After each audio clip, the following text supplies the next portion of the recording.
मैं फ़हीम अब्बास आप सबको खुश आमदीद कहता हूँ न्यूज़ कैफ़े में। और मुझे उम्मीद है कि आप आज के दिन का एक अच्छा सा आगाज़ भी कर चुके होंगे।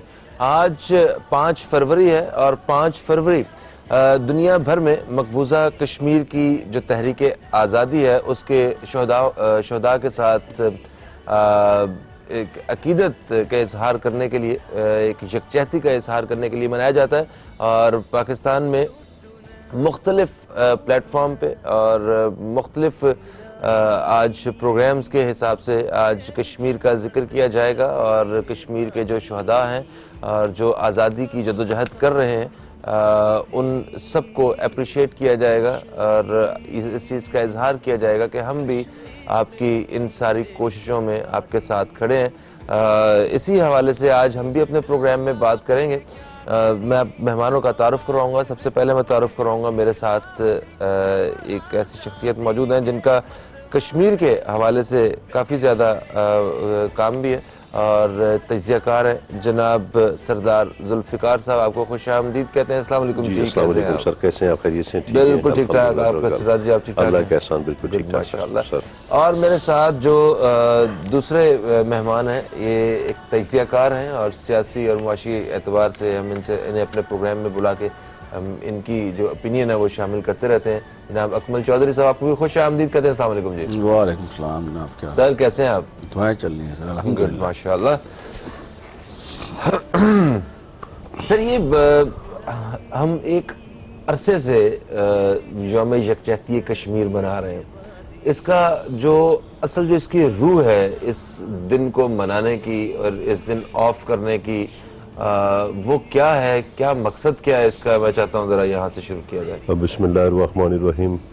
सबसे पहले आपका शुक्रिया, आपके चैनल का शुक्रिया कि आप हमेशा कश्मीर को एक लीडिंग पोजीशन देते हैं और हमेशा आवाम की आवाज़ बने। उसके साथ हम पूरे शुहदाए कश्मीर को खराज अकीदत भी पेश करते हैं, उनकी फैमिली से इज़हार भी करते हैं और इस उम्मीद के साथ कि एक दिन वो ज़रूर सूरज आज़ादी का सूरज तलू होगा वहाँ पे, जिद्दोजहद से हुकूमत बनती हैं और इंशाल्लाह बन के रहेंगी।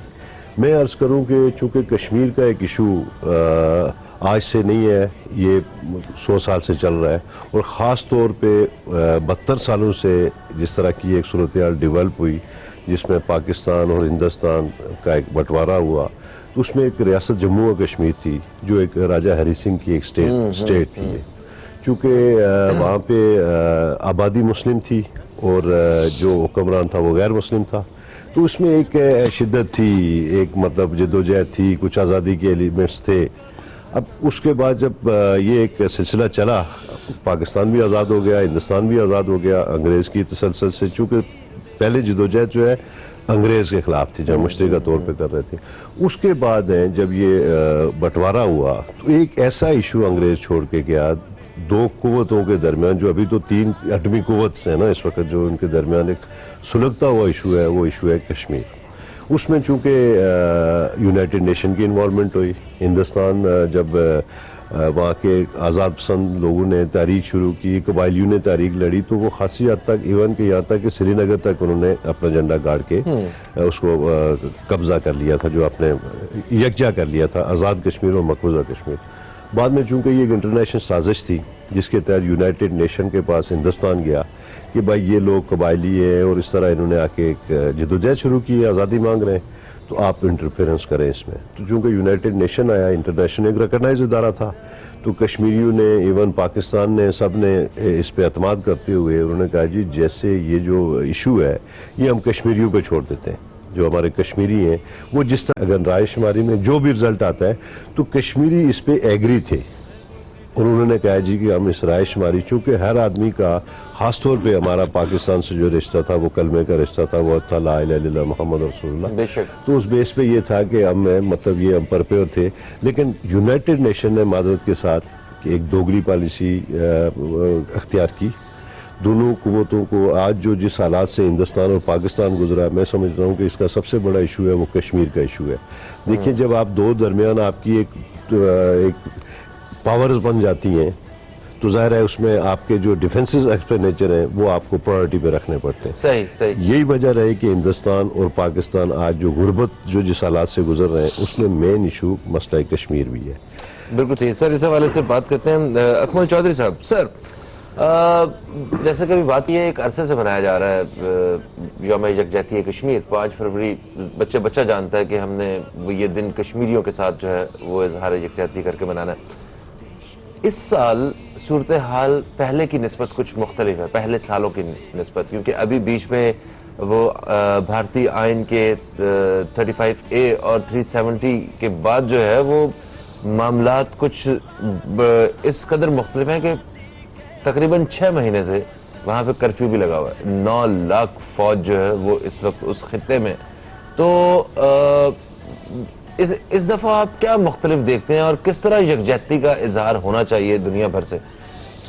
देखें, सबसे पहले तो मैं अपने कश्मीरी बहन भाइयों को जो है ना मुबारकबाद पेश करूँगा कि उन्होंने इतनी जिलावतनी और इतने सख्त कर्फ्यू के बावजूद हिम्मत नहीं आ रही और अभी तक सीसा पिलाई हुई दीवार बनते खड़े हैं। अच्छा, सर ने तो चार्टर के ऊपर स्टिल जो है एक अनकम्प्लीटेड एजेंडा है।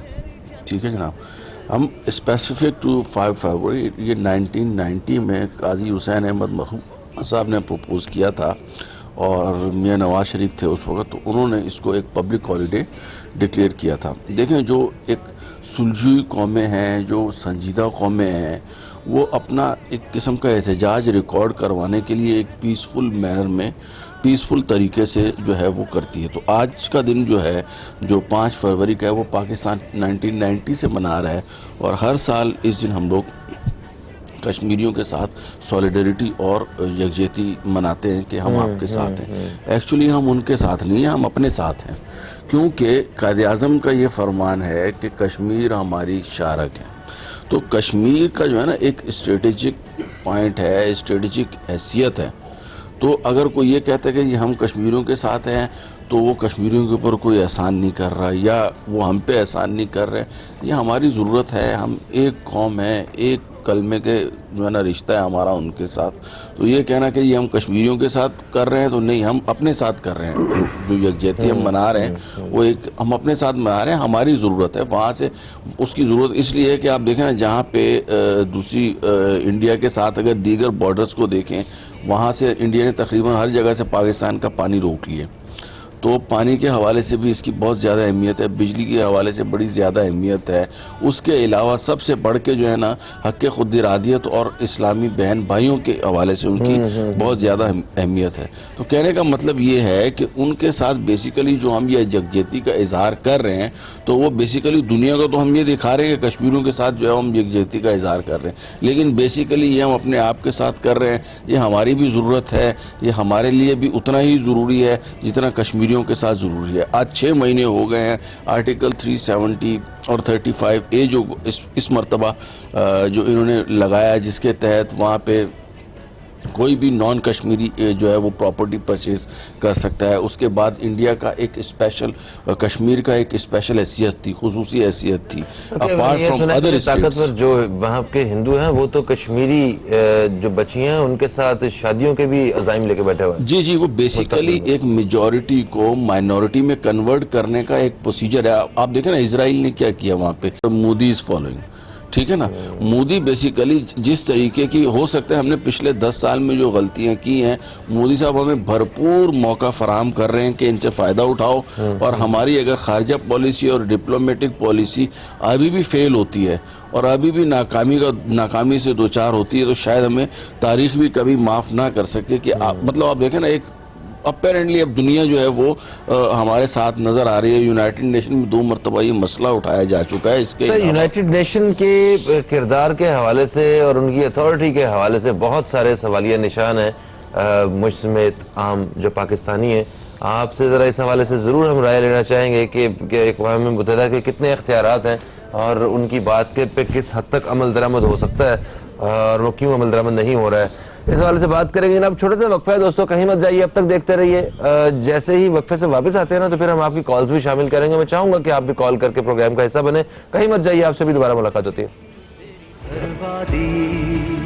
ये हवाले से। और मेरे साथ मौजूद हैं जनाब सरदार जुल्फिकार साहब और अकमल चौधरी साहब। अच्छा सरदार साहब, मुझे ये बताइए, जिस तरह हमने पहले बात की कि यौम यकजहती कश्मीर 5 फरवरी और पाकिस्तान का मुझे एक हम एक अरसे से ये दिन मना रहे हैं, कश्मीरियों के साथ यकजहती का इजहार कर रहे हैं। दुनिया भर में हम कश्मीरियों के लिए आवाज़ भी उठा रहे हैं। हर प्लेटफॉर्म पे जहाँ जहाँ मौका मिलता है हम कश्मीर का मसला वो सामने रखते हैं। एक उसमें दो मकसद होते हैं। एक मकसद तो हमारा ये होता है कि हम जो हमारे मुसलमान बहन भाई और वो जो इंसान हमारे पड़ोस में उनके साथ ज्यादती हो रही है, उनके साथ जुल्म हो रहा है और हम मजलूम के साथ उसकी आवाज़ उठाने के लिए खड़े हैं। हमें नाज है इस बात पे, फ़ख्र है, अल्लाह ताला हमें मजलूम के साथ खड़ा रखे। और दूसरा, हम जो जालिम है उसका जो मकरू चेहरा है उसको दुनिया के सामने लेके आ रहे हैं कि ये इस अंदाज से ज्यादती की जा रही है। मुझे ये बात ठीक है, ये हम काम कर रहे हैं, हमें बड़ी खुशी है और कि हम एक पॉजिटिव जो स्टेप है वो ले रहे हैं इस हवाले से।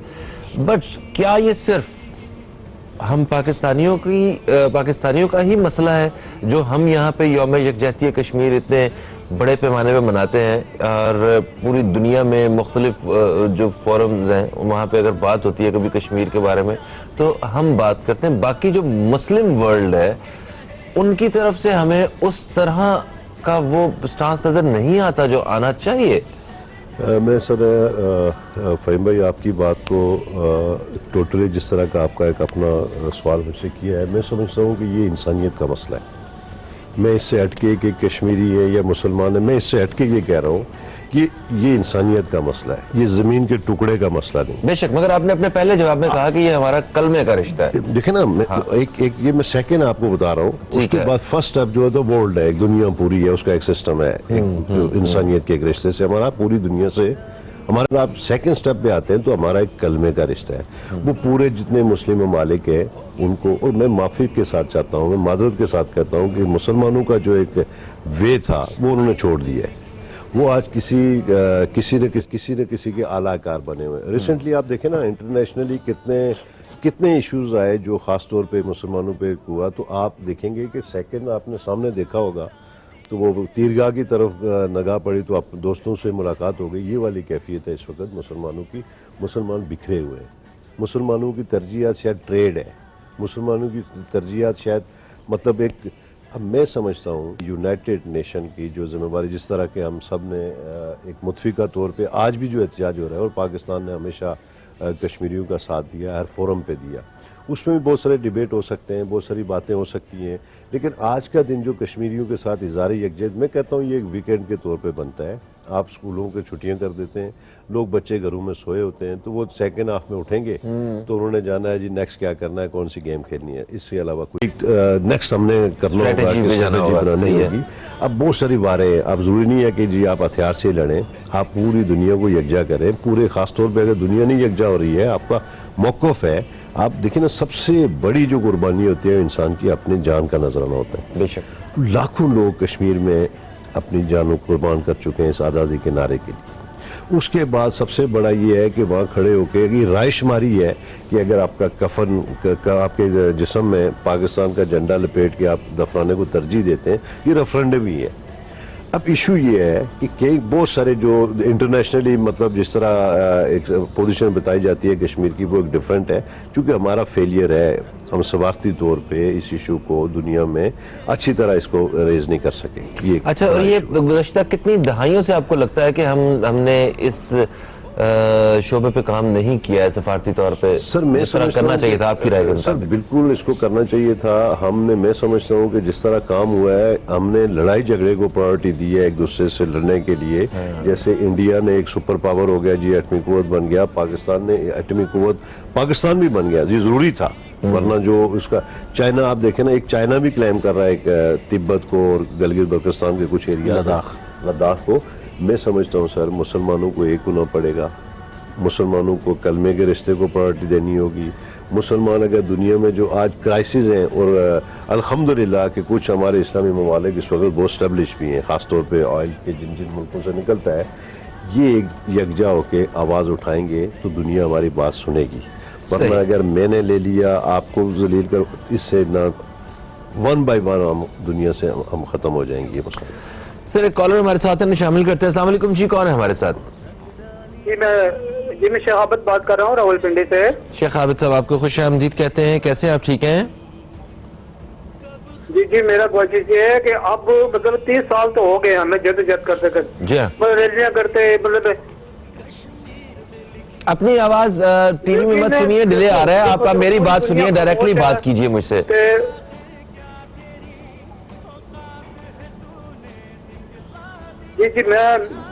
जी मैं ये कह रहा हूँ ना कि इसके लिए हमें बड़ी मेहनत करनी पड़ेगी। अच्छा, ठीक है। कैसी मेहनत? फिर उसके बाद कौमी मुत्तहिदा होम्योपैथिक है।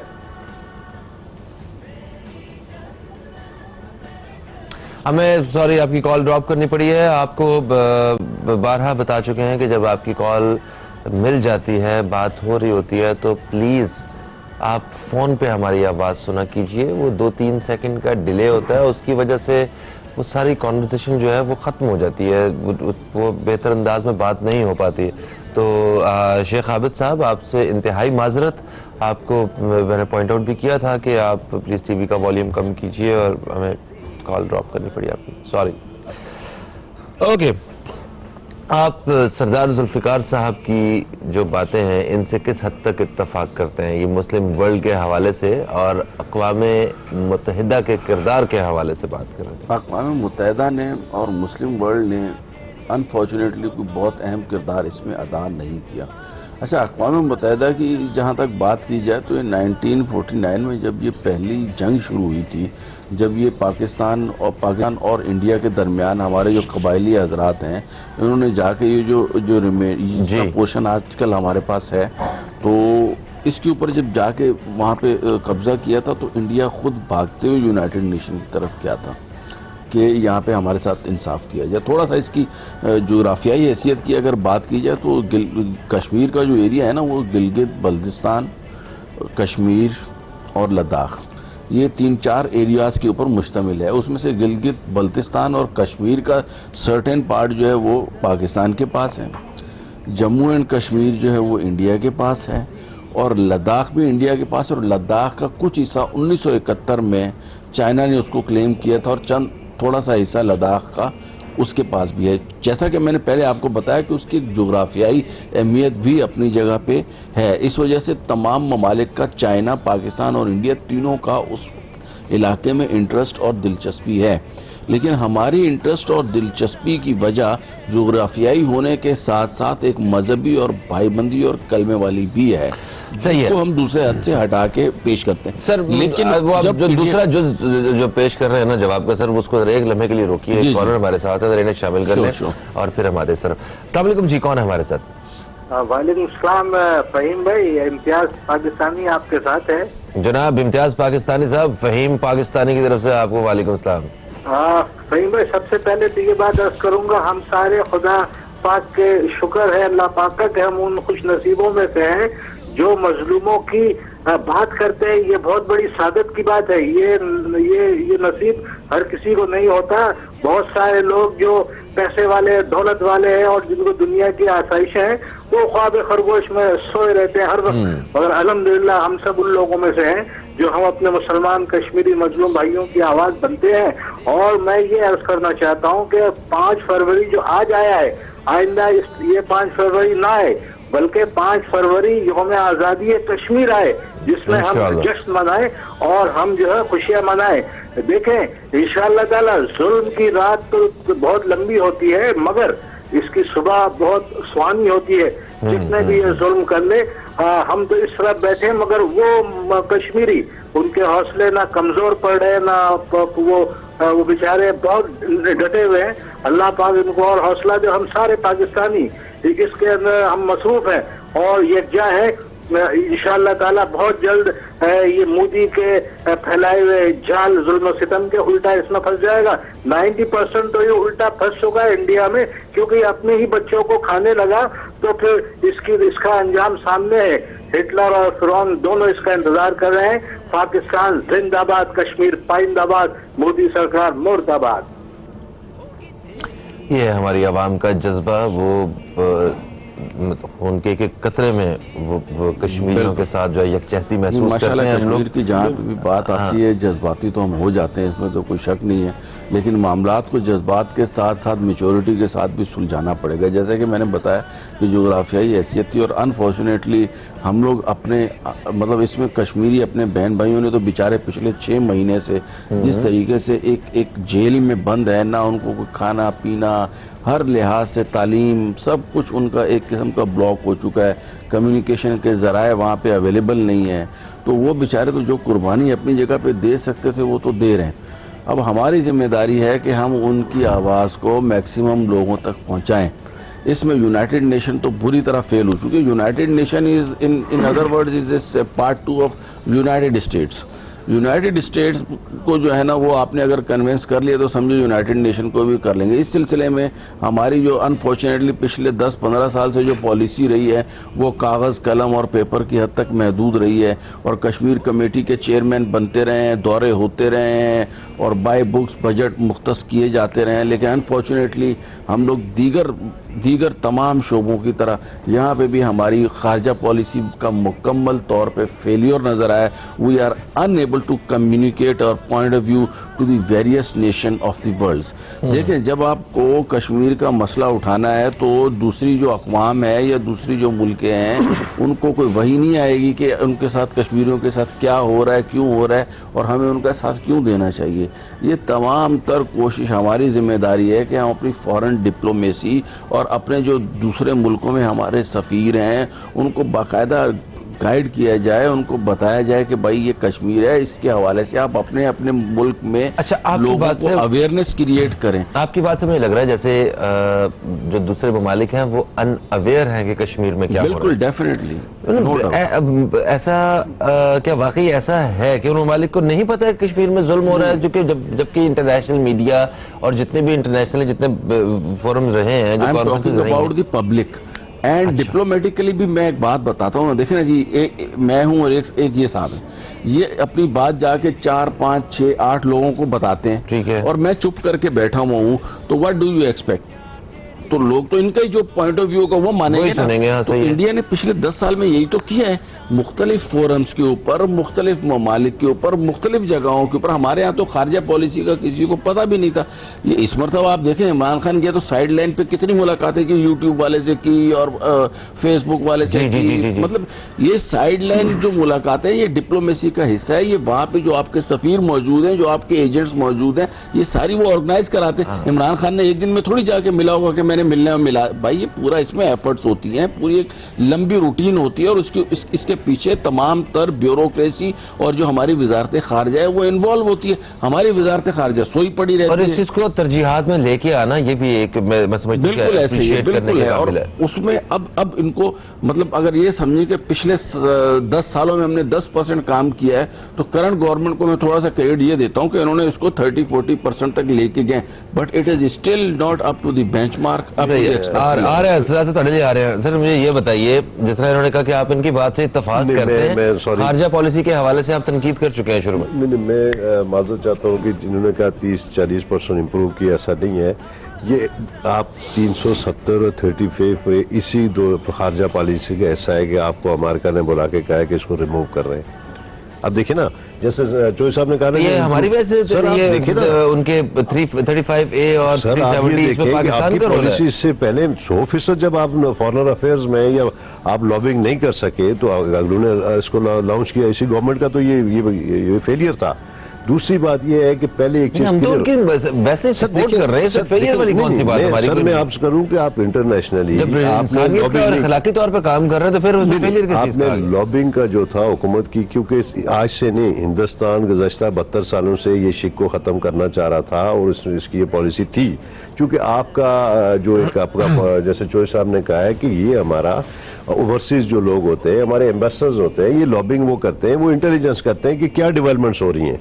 अब यहाँ डेवलपमेंट्स ये हो गई कि पीटीआई ने गवर्नमेंट उनकी बन गई, गवर्नमेंट उन्होंने बनाई, कम से कम जो नेशन की प्रायोरिटीज होती है ना वो चेंज नहीं होती, उसको आप कंटिन्यू करते हैं। ठीक है, उसमें बहुत हद तक हम थे, लेकिन कुछ गवर्नमेंट की जो लाइल्मी थी, मैं समझ सकता हूँ कि उसकी वजह से अब उसकी वजह से जो रिएक्शन हुआ, ठीक है जी, पूरी दुनिया में कश्मीरियों ने एहतजाज किया है, लेकिन अब आप ये समझें कि एहतजाज से बात आगे निकल चुकी है। जिस कौम को मरना आ जाता है उससे आज़ादी ज़्यादा देर दूर नहीं रह सकती, नंबर एक। तीसरी बात ये सर है कि आपका मेरा जो एक हमारा पॉइंट ऑफ व्यू है, शायद वो भी कंफ्यूज है। अब ये देखें ना, दुनिया में आप जो चीज़ लेके जा रहे हैं, यूनाइटेड नेशन की एक मेन शिक है हक के खुद इरादियत। ये एक मेन उनकी मतलब एक उनकी शर्त थी, शायद उसमें हमारा फेलियर है, कहीं ना कहीं हमारी वीकनेसेस हैं कि क्यों नहीं सुनी जा रही है। क्या ऐसा तो नहीं कि अक़वाम मुत्तहिदा की नहीं चलती? नहीं, ऐसा नहीं है, क्योंकि अक़वाम मुत्तहिदा जो है वो जरूर चलती है, क्योंकि वो जैसे जो साहब ने कहा चलती हो तो फिर अमल दरामद क्यों नहीं हुआ? सर मसला ये है कि इन्होंने कहा ना जैसे वो यूनाइटेड स्टेट का एक पार्ट है, ठीक है। आप उससे ये बताएं ना, क्योंकि वर्ल्ड पूरे दुनिया को देख रहा है, वो अमेरिका देख रहा है, तो उसका एक पार्ट होने की वजह से कि ये करना है और ये आपने नहीं करना है, उसकी कई वजूहत है। चूंकि हम बटे हुए हैं, हम जितने इस्लामी ममालिक हैं हम बटे हुए हैं, हम मुखबरी करते हैं, तो मैं समझता हूँ कि इसमें फेलियर यूनाइटेड नेशन का बिल्कुल है, लेकिन उसके पीछे उसका ज़्यादा हमारा फेलियर है कि हम अपनी चीज़ को हाईलाइट नहीं कर पा रहे। हमारा इशू असल है क्या? सही। तो आपने कहा कि जो खारजा पॉलिसी है वो हमारी ठीक नहीं चल रही है, और आपने ये भी कहा कि जो 35A 370 ये हमारी कोशिशों के सही या डायरेक्शन सही ना होने की वजह से ऐसा हुआ। अच्छा, तो इसमें क्या मतलब आप किसको कसूरवार समझते हैं? सर देखें ना, आपने से ये सारा जो मलबा है ये इस हुकूमत पे गिरा दिया है, आपने कहा इनकी वजह से ऐसा हुआ, इनकी नाअहली की वजह से। इशू ये था कि जब मैं कल टमाटर और प्याज महंगा हुआ तो वहाँ पे फेसबुक पे चला कि ये इंडिया आपके आलू और टमाटर आ रहे थे या जा रहे थे। आप समझ रहे? अब डिप्लोमेसी जो होती है ना, कई चीजें ऐसी होती हैं सर जहाँ से अल्लाह ताला मतलब सर जी इंतहाई माजरत, एक वक्फा आ गया बीच में, वक्फे से वापस आकर जरा तफसील से बात करते हैं इस बारे में, ठीक है दोस्तों? कहीं मत जाइए, अब तक देखते रहिए न्यूज़ कैफे, देखते रहिए, अभी आपसे दोबारा मुलाकात होती है। हम यौम यकजहती कश्मीर के हवाले से अपने प्रोग्राम में एक नशिस्त रखे हुए हैं, जिसमें मेरे साथ मेहमानों में सरदार जुल्फ़िकार साहब और अकमल चौधरी साहब मौजूद हैं। वक्फे से पहले भी मेरे मेहमानों से इसी हवाले से बात हो रही थी, और जहाँ पे हमारी बातचीत का राब्ता ख़त्म हुआ था वहीं से हम दोबारा शुरू करने की कोशिश करेंगे। अच्छा सरदार साहब, जिस तरह के आप हमारी जो वक्फे से पहले बात हो रही थी, जो सवाल था वो कुछ इस किस्म का था कि अक़वाम मुत्तहिदा के इख्तियारात के ऊपर हम सवाल कर रहे थे कि क्या उनके पास वाकई इतने इख्तियारात हैं कि ये मामला हल कराने की सलाहियत रखते हैं? क्योंकि हम एक अरसे से ये केस अक़वाम मुत्तहिदा में लेके जाने की कोशिश में, और कि किसी तरह मतलब UN तक जो है ये केस को लेके जाया जाए और इसको हल करवाने की तरफ आए। तो UN में केस लेके जाते हैं, हम लोग बात करते हैं, मगर आगे से वो खातिर खा जो नताइज होने चाहिए वो नताइज नहीं मिल रहे, या कि भारत के ऊपर UN की चलती नहीं है, या उनके पास इतने इख्तियारात ही नहीं है, या कोई बीच का रास्ता अपनाने पे हम लोग तैयार नहीं है। असल सूरत हाल है क्या, जरा उस बारे में थोड़ा सा गाइड कीजिएगा। असल में सर बिल्कुल यूनाइटेड नेशन जो है वो एक रिकॉग्नाइज इदारा है, और उसको मतलब वर्ल्ड वाइड एक उसका एक अपना सिस्टम है, उसका एक आइन है, उसका एक किरदार है। और मैं माजरत के साथ चाह रहा हूँ, जहाँ पे नॉन मुस्लिम्स कंट्री हैं तो वहाँ तो इम्प्लीमेंट होता है और फ़ौरन होता है। कई सारे ऐसे केसेस हैं, यूनाइटेड नेशन ने उसको हैंड ओवर भी किया, और उन्होंने मुस्लिम और नॉन मुस्लिम के लिए तफरीक रखी हुई है। तफरीक इसमें ये चल रही है, एक तफरीक इसमें ज़रूर है, जिसका हमें खास तौर पे आपको बताऊं, पाकिस्तान ने जब एक शुरू में एक OIC बनाई थी, ये एक बड़ा प्लेटफॉर्म जी हाँ, उस प्लेटफॉर्म के भी आप पे बात की जा सकती, तो बात हमारी बड़ी मौसर बात होती और बात सुनी जाती। चूँकि कुछ इस तरह के जो हमारी अपना जो मामलात हैं कि हमने OIC को फाल नहीं होने दिया, बजाय इसके कि हम उसको फाल करते हमने उसको नए तरीके से डैमेज किया है, बहुत सारे जिसमें इस्लामी ममालिक शामिल हैं। तो यूनाइटेड नेशन का बिल्कुल किरदार बनता है, और यूनाइटेड नेशन का बाय लॉस के तहत उसकी एक कॉल को मतलब एक रिकॉग्नाइज है, उसको वर्ल्ड अमेरिका भी उसका पाबंद है कि जी ये मेरी पॉलिसी है, इसको आप फॉलो करो। इशू ये है कि कश्मीर का जो इस वक्त कोर इशू चल रहा है वो 3 एटमी कुव्वतों के दरमियान एक चिंगारी है। मैं समझता हूँ कि आप इससे छोड़ दें कि ये मुसलमानों का है या ये ज़मीनों का नहीं है, ये एक पूरी दुनिया के लिए एक सबसे बड़ा इशू है। और इसकी लपेट में मैं यूनाइटेड नेशन आपके तवसत से ये उनसे रिक्वेस्ट करता हूँ कि ये जो कश्मीर का इशू है, ये कोई मुसलमानों या इंडिया पाकिस्तान के दरमियान अब इशू नहीं रहा है, अब ये पूरी दुनिया का एक इशू है, और इसकी लपेट में पूरी दुनिया आएगी। मैं रिसेंटली जब इंडिया ने ये शेमफुल एक फैक्ट किया कि 370 और 35 को रिमूव किया, उसका रिएक्शन जो आया वो पूरी दुनिया में आया। और कश्मीरियों ने उसको बड़े फ्रंट से लीड किया है और पाकिस्तान ने हर मौके पे कश्मीरियों की हमायत की है, सफारती भी की है और हर लिहाज से पाकिस्तान ने कश्मीरियों को सपोर्ट किया है। इशू ये आ रहा है कि जिस तरह का मेन जो कश्मीरियों के लिए जो स्टैंड बाई है वो है हक की खुद इरादियत, हमारा ये मुतालबा है। उसमें रायशुमारी का जो सबसे बड़ा जो नारा है रायशुमारी है, इस पर कश्मीरी आज भी मुतफिक है और मैं समझता हूँ कि यूनाइटेड नेशन से खास तौर पर मेरी दरख्वास्त है कि जिस कौम को मरना आ जाए उससे आज़ादी ज़्यादा देर दूर नहीं रह। अच्छा ठीक है, रायशुमारी के हवाले से आपने कहा कि वो जो कश्मीरी हैं वो इस मतलब वो इस फैसले के हक में बात करना चाहते हैं, तो फिर रायशुमारी के हवाले से तो मेरे ख्याल ऑर्डर्स तो पहले आ चुके हैं और फैसला तो अक़वाम मुत्तहिदा पहले भी कर चुकी है। नहीं किया ये तो उन्होंने जो शुरू में इनिशियल जब ये केस है वहाँ सबमिट हुआ था या हिंदुस्तान लेके गया था यूनाइटेड नेशन में, तो वहाँ ये तय हुआ था कि कश्मीरियों की राय का एहतराम किया जाएगा, उनको मौका दिया जाएगा। ठीक है। अब चूंकि जो डिले टैक्टिक्स यूज इसलिए हो रहे हैं कि वहाँ पे जो मकबूजा कश्मीर में जो आबादी है वो ज़्यादातर मुस्लिम आबादी है। अब चूंकि हिंदुस्तान उस पर आ इसलिए नहीं रहा है कि उसको ये चांसेस है कि ये खुदा न ख्वास्ता कश्मीर बनेगा पाकिस्तान के उस जो बयानिया है, तो ये लोग मजहबी तौर पे पाकिस्तान के साथ इत्तेहाद में जाएंगे कश्मीर। और बहुत बड़ी तादाद ऐसी है जो अपने आप को पाकिस्तानी परचम में लपेट कर जो है दफनाना चाहती है। अब ये है कि उसके बाद जो इन्होंने जो चूंकि इस पे हमेशा फोर्स करते रहे, कश्मीरियों ने आवाज़ उठाई और यूनाइटेड नेशन में जो लास्ट आपको रिसेंटली आपको पता है कि वहाँ पे पूरी अमेरिकन बल्कि आपको यूके की असम्बली में करारदातें पेश हुई हैं और बड़ी अचीवमेंट हुई है। अब उसके बाद ये हुआ कि अब चाइना ने इसका हिंदुस्तान ने जो इसका सोल्यूशन ये दिया है कि 35A को ख़त्म करके एक शेमफुल इन्होंने इफेक्ट किया है कि वो किया है कि आपने नन मुस्लिम को वहाँ पे, नन कश्मीरियों को, मैं नन मुस्लिम नहीं, उनको उन्होंने आबादकारी वहाँ पे करने से धड़ाधड़ उन्होंने, और ये एक जंग का एक नया शुरू हो गया है। जैसे फ़लस्तीन की जो सामने मिसाल दी, अगर आपने बंदे ही गिनने हैं तो फिर उन्होंने अपने बंदे वहाँ पे प्लान किए जा रहे हैं ना, कि अपनी आबादियां बनाई जा रही हैं। अब उससे होना ये है सर कि वो घर घर जंग शुरू हो जाएगी। अगर मेरे पड़ोस पे अगर मैं बाई लॉस के तहत जबरदस्ती आप दूसरा घर बनाएगा तो शायद कोई भी नहीं बनाने देगा। सही। सर कॉलर हमारे साथ है, शामिल करेंगे। अस्सलाम वालेकुम जी, कौन है हमारे साथ? हेलो।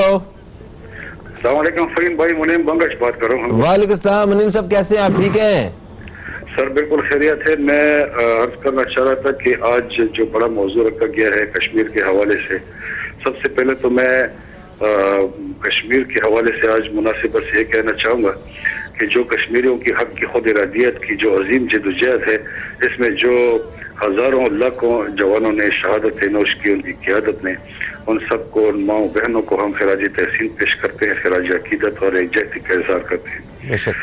साथ में मैं एक अर्ज करना चाहूँगा कि देखिए, जब से मोदी सरकार की RSS के नजरिए के तहत जो हुकूमत वजूद में आई है, और उसके बाद अगर आप देखें तो कश्मीर की हवाले से जो पॉलिसी उन्होंने अडॉप्ट की, तो उन्होंने अपनी तबाही के असबाब खुद ही पैदा कर दिए हैं। आप खुद देखें कि कश्मीर के अंदर आज जो 185 दिन से जो जालिमाना कर्फ्यू नाफिज है और एक दुनिया की बड़ी जेलगाह में उसको तब्दील किया गया है, लेकिन आप देखें कि 70 साल से जिस आज़ादी की जद्दोजहद को ताकत के जोर से नहीं दबाया गया, इंशाल्लाह आगे भी इसी तरह नाकाम और मायूस होकर लौटेंगे। मैं अर्ज करता चलूँ कि अगर आप देखें तो कुछ हमारी हुक्मरानों की पॉलिसी जो हमारी खारिजा पॉलिसियाँ हैं, उसमें किसी हद तक तो यकीनन पाकिस्तान ने अपना मौके पर वाज़े अंदाज में पेश किया है। खासकर पाकिस्तान की बहादुर अफवाज जो है, उन्होंने बड़ा क्लियर मैसेज दिया है कि आखिरी गोली और आखिरी सिपाही तक जो है वो ये जंग जो है वो जारी रखेंगे। और अगर आप देखें तो हमारे सिफारती लेवल पे कुछ कमजोरियां भी हैं, और वो ये है कि हमारे वज़ीर-ए-आज़म साहब को आप देख लें कि वो खुद कहते हैं कि ये अब जोग्राफियाई मसला नहीं बल्कि ये तो एक इंसानियत का मसला बन चुका है। लेकिन इंसानियत का मसला तो हम मानते हैं कि बन चुका है, लेकिन हमें ये भी सोचना चाहिए कि अब दिसंबर में जो मलेशिया में कॉन्फ्रेंस हुई, समिट कॉन्फ्रेंस, वहाँ पे वज़ीर-ए-आज़म की शिरकत न करना एक यकीनन बड़ी मैं कमजोरी समझूंगा कि जहाँ पे उनसे भी सवालात पूछे गए इस हवाले से, तो फिर ऐसे पॉलिसीज एडॉप्ट नहीं करनी चाहिए जिस पे बाद में मदद करनी पड़े। और हम दुआ करते हैं कि अल्लाह कश्मीर को जल्द अज जल्द आज़ाद कराए और हमारी भरपूर नेक ख्वाहिशात और हमारी हमदर्दियाँ और इज्जतियाँ हमेशा उनके साथ रहेंगी। जी बहुत शुक्रिया जी, बहुत शुक्रिया, बहुत शुक्रिया। जनाब, इन्होंने कहा कि वो मलेशिया में वो शिरकत ना करना और बहुत सारी जो और ऐसी चीज़ें जो आप कर नहीं सकते, ऐसी ऐसी बातें, तो उनसे भी कुछ नुकसान पहुंचे हैं इन सारी कॉज को। तो आप क्या समझते हैं जो इन्होंने कहा? मलेशिया के हवाले से थोड़ी सी जो है ना वो मिसअंडरस्टैंडिंग पाई जाती है आवाम में भी और इनफैक्ट वजारत ख़ारजा ने भी, क्योंकि वज़ीर आज़म हाउस ने जो है वो उसमें जो अपना समिट होनी थी कुआलालंपुर में, उसमें एग्री कर दिया था विदाउट कंसेंट ऑफ वजारत ख़ारजा, क्योंकि वजारत ख़ारजा का कहना यह है कि हमने इन्फॉर्म कर दिया था कि इसके ऊपर सऊदी अरब की और उसकी रेजरमेंट आ सकती है, ठीक है ना। लेकिन हुआ ये है कि बेसिकली जब इनिशियली जब ये इसके ऊपर एग्री किया था खान साहब ने कुआलालंपुर समिट के हवाले से, तो उस वक्त सिर्फ दो कंट्रीज़ का था उसमें इंक्लूड होने का, एक टर्की का और एक मलेशिया का। लेकिन लेटर ऑन उसमें ये ईरान और कतर और दूसरे ममालिक ने भी जब अपनी वो शमूलियत का जाहिर किया, तो उसके बाद अल्टीमेटली सऊदीया के जो है वो ऑब्जर्वेशन या उसकी रिजर्वेशन क्रिएट होना एक बहरहाल एक नेचुरल सी बात थी। तो इसलिए उस वक्त जाके गवर्नमेंट को भी और इमरान खान को भी उससे स्टेप डाउन करना पड़ा, क्योंकि वो एक एंटी सऊदीया टाइप की वो समिट बनने जा रही थी बकौल सऊदीया के। तो इसलिए उन्होंने उस वक्त पाकिस्तान से रिक्वेस्ट की थी कि आप जो है ना उसमें शिरकत ना करें, और पाकिस्तान की मजबूरी भी थी और अवाम को बड़ी उम्मीदें वाबस्ता थी कि ये यहाँ पे सारे देखिए स्टैंड लेने का पता है कि वो अब आवाम दोनों तरफ फर्ज करें। मैं एक बात ये करता हूँ कि जी उस वक्त अगर वो चले जाते समिट में और सऊदीया को नाराज कर देते और जवाब में सऊदीया 3 लाख पाकिस्तानियों की जगह बांग्लादेशी रख लेता और आपसे नहीं, वो एक अलग बात है, सऊदीया को नाराज भी नहीं करना चाहते, सऊदीया के साथ हमारे वैसे ही बड़े जज्बात जुड़े हुए हैं। सर जी एक वक्फा है, वक्फे से वापस आते हैं तो आपसे यहीं से जो है ना फिर से बातचीत शुरू करेंगे। वेलकम बैक, आप देख रहे हैं न्यूज़ कैफे, मैं हूं फ़हीम अब्बास और आज हम यौम यकजहती कश्मीर के हवाले से अपने प्रोग्राम में बात कर रहे हैं। मेहमानों में मेरे साथ मौजूद है सरदार जुल्फ़िकार साहब और अकमल चौधरी साहब। अकमल चौधरी साहब, वक्फे से पहले आप एक सवाल के ऊपर बात कर रहे थे कि जो कुआलालंपुर में जो समिट होना थी उसमें पाकिस्तान ने शमूलियत अख्तियार नहीं की, जिससे पाकिस्तानियों में एक तबका ऐसा है, एक बहुत बड़ा तबका ऐसा है जिनकी राय ये है कि ओवरऑल कश्मीर कॉज को और जो मुसलमान ममालिक का एक इत्तेहाद के हवाले से जो मामलात हैं उसमें काफ़ी ज़्यादा लॉस हुआ है।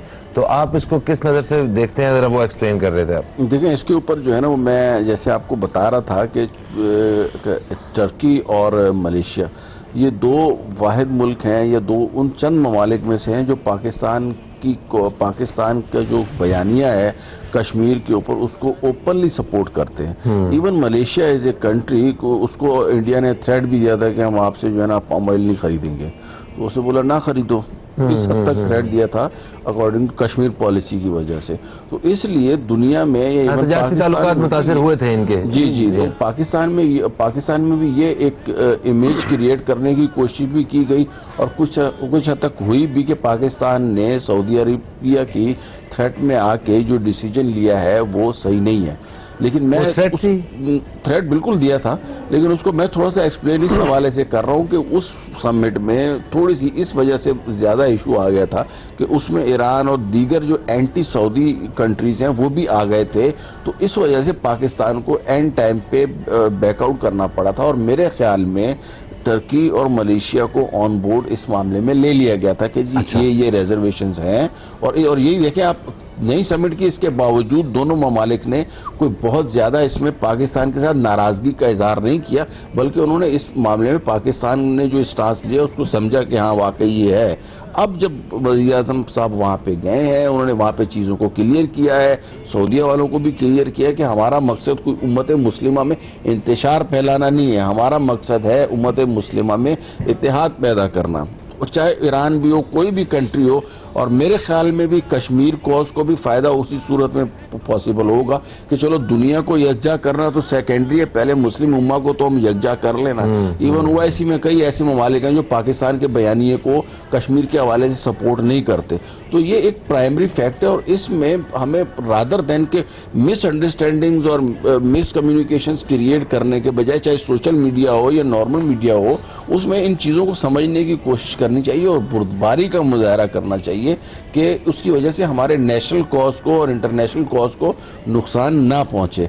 तो ये इसके ऊपर मेरा एक ज़ाती स्टांस यही है कि गवर्नमेंट का इसमें बहरहाल उसमें उनकी तरफ से एक मिसकम्युनिकेशन, एक गलती और इमेच्योरिटी जिसको मैं कहता हूँ, वो तो शुरू से आप देख रहे होंगे मुख्तलिफ जगहों के ऊपर आती है सामने इनकी, तो वो तो हुई है कि लैक ऑफ कम्युनिकेशन की वजह से टाइमली कम्युनिकेट नहीं हो पाया। लेकिन उसकी वजह जैसा मैंने आपको बताई कि वो एक जो कॉन्फ्रेंस थी वो चूंकि उससे ये इम्पैक्ट जा रहा था कि वो एक एंटी सऊदी है, तो इसलिए सऊदीया के कंसर्न थे जो कि लेटर ऑन प्राइम मिनिस्टर साहब ने वहां पे जाके भी जाहिर किए होंगे और यहाँ पे अब इनको भी किया। तो इंशाल्लाह नेक्स्ट ईयर उन्होंने कहा है कि मैं इसमें शिरकत करूंगा। मेरे ख्याल में एक हैप्पी एंडिंग है। फिल्म में ट्विस्ट बहुत आया दरमियान में, बट एट द एंड आके जो है हम इसको कह सकते हैं कि इट्स हैप्पी एंडिंग। और नेक्स्ट ईयर जब समिट होगी तो इंशाल्लाह we can hope that Saudia will also participate in summit.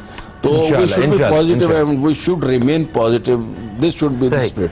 Sir, वजीर खारजा के हवाले से मैं कुछ शॉर्टली आपसे कुछ जानना चाहूँगा कि लोग जो हैं वो मुख्तलिफ राय रखते हैं। कुछ लोग कहते हैं कि जो कैबिनेट में जितने मेंबर्स हैं उस हिसाब से अगर देखा जाए तो जो फॉरेन अफेयर्स के हवाले से हमारे पास एक अच्छी शख्सियत है जो अपना काम सही मानों में कर रहे हैं, मगर इसी के साथ एक राय ये भी उतनी ही बड़ी तादाद में लोगों की है कि लोग कहते हैं कि ये इससे बेहतर अंदाज में काम हो सकता है क्योंकि अभी भी बहुत गुंजाइश बाकी है और काम करने की जरूरत है।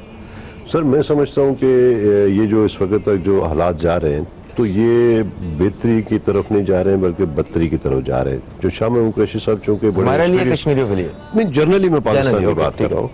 दूसरी बात यह है कि शाह महमूद कुरैशी साहब एक गुड एक्सपीरियंस मतलब मिनिस्टर थे और लोगों की बड़ी एक्सपेक्टेशंस थी उनसे कि वो मतलब एक्सपीरियंस भी था। लास्ट ईयर भी वो रहे, पीपल्स पार्टी गवर्नमेंट में फॉरेन मिनिस्टर रहे।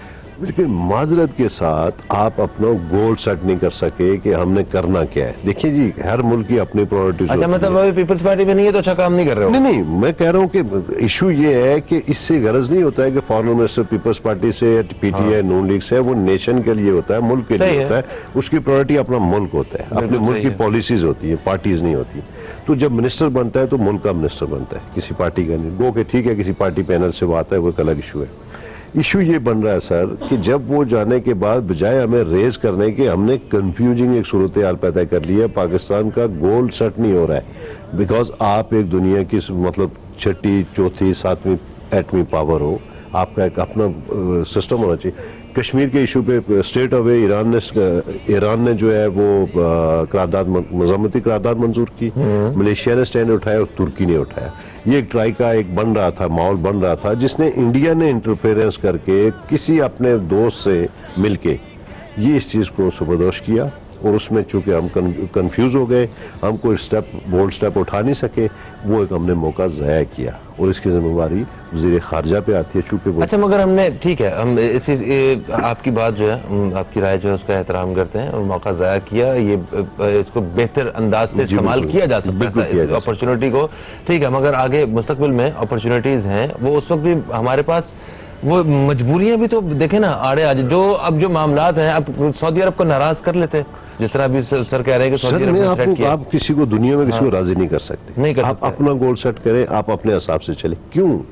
अगर आप मेरा लेबर, मेरा मजदूर वहाँ काम कर रहा है तो इसका हिंदुस्तान से भी फायदा है और आपकी पाकिस्तान को फायदा है। कोई इसी पे आसान नहीं कर रहा है। मगर हमें बुनियादी अभी रिसेंटली जापान ने आपसे 5 लाख आदमी मांगा है, जापान ने आपसे अभी नेगोशिएशन हो गए 5 लाख आदमी मांगा है। अब वो क्या कहें जी, सर ये कोई नहीं है कि कोई ब्लैकमेल करे जी कि मैं आपकी लेबर को, सर रोजी रोटी उस हम एक आजाद खुद मुख्तार मुल्क है, ठीक है। तो मसला ये है कि ये कोई लॉजिक नहीं है, कोई रिजक नहीं है, रीजन नहीं है कि आप हमें ये कहें जी वो ये होना था। बट इन्फ्लुएंस जो है वो इंडिया का इन्फ्लुएंस इस वक्त दुनिया में ख़ास तौर पे इस्लामी ममालिक में बहुत इन्फ्लुएंस बढ़ रहा है। आप जो लास्ट टाइम पे सऊदीया के बादशाह आए थे पाकिस्तान, उसके बाद जो गए वहाँ पे, तो मैं समझता हूँ कि इंडिया की जो फॉरेन पॉलिसी है वो हमसे बहुत बेहतर जा रही है कि वो हमारे इस्लामी ममालिक कन्वेंस्ड हो रहे हैं और वो डिवाइड हो रहे हैं आपस में। इनको इक्का करना पड़ेगा और यूनाइटेड नेशन से बढ़ के OIC को फाल जब तक नहीं करेंगे, हम इसी तरह इसी हालात से गुजरते रहेंगे। वो एक ऐसा प्लेटफॉर्म है कि वहाँ आके खुल के आप बात कर सकते हैं। और OIC को फाल न होने में मैं समझता हूँ कि अमेरिका से लेके हिंदुस्तान का बहुत बड़ा रोल है जो जिसको समझने की ज़रूरत है। बिल्कुल सही होगा जनाब। थैंक यू सो मच, आप तशरीफ लाए, और सर आपका भी बेहद शुक्रिया सर, आप तशरीफ लाए। एक अच्छी गुफ्तगू रही इस हवाले से, और जो हमारी गुफ्तगू का हासिल है हुकूमत के हवाले से जो पैगाम, जो बात आज हमने अपने प्रोग्राम में डिस्कस की है वो ये है कि हमें अपनी खारजा पॉलिसियाँ जो हैं उनको मज़ीद बेहतर करने की ज़रूरत है, क्योंकि तनकीद बराए इस्लाह जो है हम उसको अप्रिशिएट करते हैं, और हमेशा से अगर कोई भी बेहतरी का काम हो रहा हो तो उसमें बेहतरी की गुंजाइश हमेशा बाकी रहती है। तो आप गुंजाइश इसमें है, इंडिया जो है वो एक झूठ को सच दिखा सकता है, तो हम सच को सच क्यों नहीं दिखा सकते, और अपने साथ और बहुत सारे कंधे इस्लामी ममालिक के वो साथ मिला के हम इस मसले को जल्द से जल्द हल कर सकते हैं। हमारी दुआ है कि जल्द से जल्द कश्मीरियों पे जो मजालिम जो भारत ढा रहा है वो ख़त्म हो और कश्मीरी बहन भाई आज़ाद फ़िज़ा में सांस ले सकें। पाकिस्तान जिंदाबाद। आप दोस्तों से फिर इंशाल्लाह मुलाकात होगी, तब तक के लिए खुदा हाफिज़।